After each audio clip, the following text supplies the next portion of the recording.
Ya, YouTube nggak masuk ke alam, itu alam maya itu. Tapi kalau malakut, di sana ada zikir berlapis-lapis. Sampai ke langit pertama, kedua, ketiga, keempat, itu malaikat zikir semua. Jadi Nabi ketika dia naikkan ke atas, beliau mendengar ada malaikat berzikir, Subhanallah bihamdihi, Subhanallahil azim. Diturunkan jadi zikir pagi sore, jadi zikir yasinan. Jadi kita zikir begitu sedang meniru para malaikat. Maka ini kabar gembira bagi teman-teman sahabat, bapak ibu yang datang ke majelis zikir. Berarti nur malaikat dalam diri kita sudah hidup dan sudah aktif. Bedanya kita tidak bersayap, mereka bersayap. Kita masih butuh makan, mereka nggak butuh makan. Ini hari aktif, jam kerja. Kita meninggalkan kerjaan untuk mencari makan karena ingin memberi makan kepada qalbuna nur. Maka Allah bertanya kepada malaikat ketika dia naik. Padahal Allah lebih tahu apa yang terjadi sebenarnya. Wahai malaikatku, sedang apa hamba-hambaku engkau tinggalkan? Apa jawaban mereka? Yukabbiruna, mereka sedang memuji engkau. Yumajjiduna, sedang membesar-besarkan engkau. Yuhalliluna, sedang mentahlilkan engkau. Itulah dalil tahlilan. Yuhallilun, mereka bertahlil. Dan tidak disebutkan di hadis itu tahlil mau acara apa bebas. Yang penting tahlil. Mau tahlil lagi kematian, mau kehidupan, mau kelahiran, mau syukuran, terserah. Mau ba'da sholat, di luar sholat, tidak ada pembatasan. Allah tidak membatasi. Kenapa ada orang membatasi? Ya. Maka selamat jadi ahli tahlilan. Ya. Bukan hanya bawa berkat itu cuma untuk perut. Nama kita disebut-sebut di sana. Apa kata malaikat? Si fulan, walaupun dia ngantuk-ngantuk dia zikir ya Rabb. Si fulan dia tinggalkan kerjaan ya Allah untuk menghadiri majelis ya Allah. Si fulan istrinya ngambek ya Allah karena suaminya suka majelis ya Allah. Si fulan itu diadukan semua ke Allah. Disitulah Allah ridho kepada hambanya. Ya, selamat antum berpolemik di rumah. Ya, kalau sudah jadi ahli zikir, sudah suka majelis zikir, harus lebih sayang kepada pasangan. Kok boleh galak kalau pulang. Kalau pasangan kita bilang keluar dulu, jangan diketusin lagi, dia sudah kesepian. Ya, ekspresikan sayang kita kepada hamba-hamba Allah. Pertanyaan pertama kali kepadanya. Ahli zikir harus lebih sayang kepada pasangannya daripada orang yang tidak suka berzikir. Karena Allah mengatakan irhamu fil ardh yarhamkum man fis sama. Sayangi yang di bumi, sayangi maka engkau akan disayangi yang di langit. Ya, jangan galak-galak sama istri ya. Ini ibu-ibu jangan galak-galak sama suami. Kalau perempuan suaminya minta, "Dek, kamu di rumah," maka yang afdal di rumah. Ya, tapi kalau suami, "Mas, Bang," kalau di sini panggil Bang ya. "Bang, di rumah aja, Bang." Sabar, Dek, kan kita udah pasti gak akan nikah. Udah gak kemana-mana, Bang. Abang mau cari nur biar tambah sayang sama Adek. Gombal. Itu gombalnya Dr. Thohir itu. Lalu bagaimana cara menikmatinya? Kalau ada gelas, ada air, tapi di gelas itu ada kotoran, bisa nggak saya menikmati air? Maka cara pertama menikmati zikrullah, bersihkan tempat minumnya, bersihkan mulut kita, anggota tubuh. Berani nggak kalau lagi junub masuk masjid? Imam Ibnu Athaillah As-Sakandari, penulis hikam, menyebut orang yang lalai zikrullah disebut junub ruhani. Dan itu harus ditobatkan, astaghfirullah. Istighfarnya bukan dari dosa zahir, istighfarnya dari dosa lalai kepada Allah Subhanahu wa taala. Kalau orang awam menganggap zikir itu sunat, enggak. Kalau bagi ahlul haqiqah, zikir itu wajib. Karena dalilnya wala takun minal ghafilin. Surat Al-A'raf ayat 205 ya. Janganlah engkau menjadi orang yang lalai. Berarti lalai itu haram. Lalai itu haram. Maka ulama kita buat teknik zikir.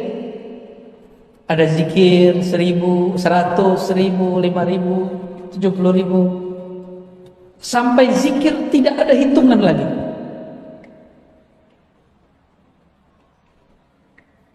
Jadi pertama bersihkan dulu gelasnya. Ya. Kita sebut taubat. Udah bersih, semuanya udah bersih. Tapi makan di rumah orang nggak izin, nikmat kan? Maka izin dulu, siapa yang punya air ini? Ada. Siapa yang punya zikir ini? Allah. Maka sebelum kita zikir, kita minta izin kepada Allah. Itulah rahasia syukur. Maka setelah taubat, astagfirullah, kirim Fatihah kepada Nabi, kepada silsilah yang mengajarkan zikir. Itu adalah cara minta izin. Kenapa? Man lam yashkurin nas lam yashkurillah. Yang tidak berterima kasih kepada makhluk, maka dia belum disebut berterima kasih kepada Khaliq. Dan sebaik-baik terima kasih adalah alhamdulillah. Afdhalud doa alhamdulillah. Doa terbaik itu alhamdulillah. Alhamdulillah itu adalah kalimat syukur. Sering gak kirim Fatihah untuk guru? Sang Maha Guru Rasulullah Sallallahu Alaihi Wasallam, kirim untuk beliau. Terkhusus untuk Nabi ditambahkan salawat. Hadirkan, hubungkan kolbu kita dengan kolbu Rasulullah Sallallahu Alaihi Wasallam. Akal kita dengan akal Rasulullah. Lisan kita dengan lisan Rasulullah. Jasad kita dengan jasad Rasulullah. Hubungkan semua ini disebut Rabitah. Ikatan Rabitatul Muhammadiyah. Ini yang disebut Kul in kuntum tuhibbunallah fattabi'uni. Jika engkau cinta kepada Allah, ikut aku. Maka tubuh kita amalnya ikut amal Nabi. Akal kita ikut cara fikir Nabi. Qalbu kita ikut zikirnya Nabi sallallahu alaihi. Karena kita tidak semasa dengan Rasulullah, maka Nabi mengatakan, tuba liman ra'ani wa amana bi, summa tuba liman ra'a man ra'a sampai 7 kali, 7 marrat. Beruntung yang melihat aku, percaya kepadaku. Beruntung yang melihat orang yang melihat aku, yang melihat.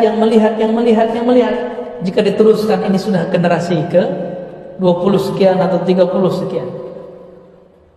Beruntung orang yang memandang gurunya, gurunya memandang gurunya, gurunya memandang gurunya, gurunya memandang Rasulullah sallallahu alaihi wasallam.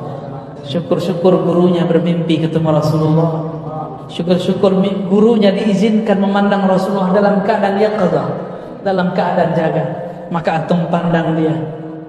Sungguh tuba, beruntunglah orang itu. Itulah rabithah hakiki. Ditanya Rasulullah sallallahu alaihi wasallam, "Man auliyaullah?" Siapakah kekasih Allah? Beliau menjawab, "Man idza ru'u dzukirullah." Orang yang jika engkau pandang membuat engkau mengingat Allah. Itulah dalil rabithah terkuat. Hadis Ibnu Majah, hadis Ahmad, hadis Abu Nuaim, Tabarani, Hakim, dan hadisnya sahih. Kita pandang dia, kita ingat-ingat dia, membuat kita ingat kepada Allah Subhanahu wa ta'ala. Jika punya guru begitu, pastikan guru itu seorang wali Allah. Ya, seorang wali Allah. Jadi wali Allah itu bukan orang yang pakai pakaian seperti saya ini. Pakai begini bisa siapa saja. Tapi kalau kita kenang dia, kalam-kalamnya, sikapnya, ahwal-ahwalnya, maka membuat kita pindah melihat alam menjadi melihat yang menciptakan alam. Apa maksud hadis ini? Kalau berzikir mau nikmat harus punya guru, ya, harus punya guru. Ada yang pernah kursus bahasa Inggris setahun lewat YouTube nggak bisa, ya. Tapi kalau dia belajar kepada guru bahasa Inggris, cukup 40 hari dia langsung bisa ngomong, minimal ngomong I love you, ya, thank you. Pasti ada yang bisa dia serap kalau dia berguru. Maka berzikir itu jangan hanya lewat YouTube. Carilah guru di tempat kita yang ahli zikrullah, ya. Sudah berapa tuh? Pertama taubat, kedua izin dengan cara bersyukur, terima, kita berterima kasih, kirim. Yang ketiga tadi sholawat. Yang keempat itu meluruskan niat. Niat itu tergantung kenal kepada yang dizikirkan. Jika kenal kepada Allah dengan sebenar-benar ma'rifat, kita akan zikir karena dia layak dizikirkan. Tapi kebanyakan orang awam kenal Allah, Allah itu tempat ngadu, boleh. Allah ini tempat menunaikan semua hajat, boleh. Tapi itu awam. Orang awam itu kalau dia zikir cuma karena ada hajat. Nggak ada hajat dia nggak zikir. Padahal kita setiap saat berhajat kepada Allah Subhanahu wa ta'ala. Kalau lagi hidup susah, dompet lagi tipis, itu kencang baca sholawatnya.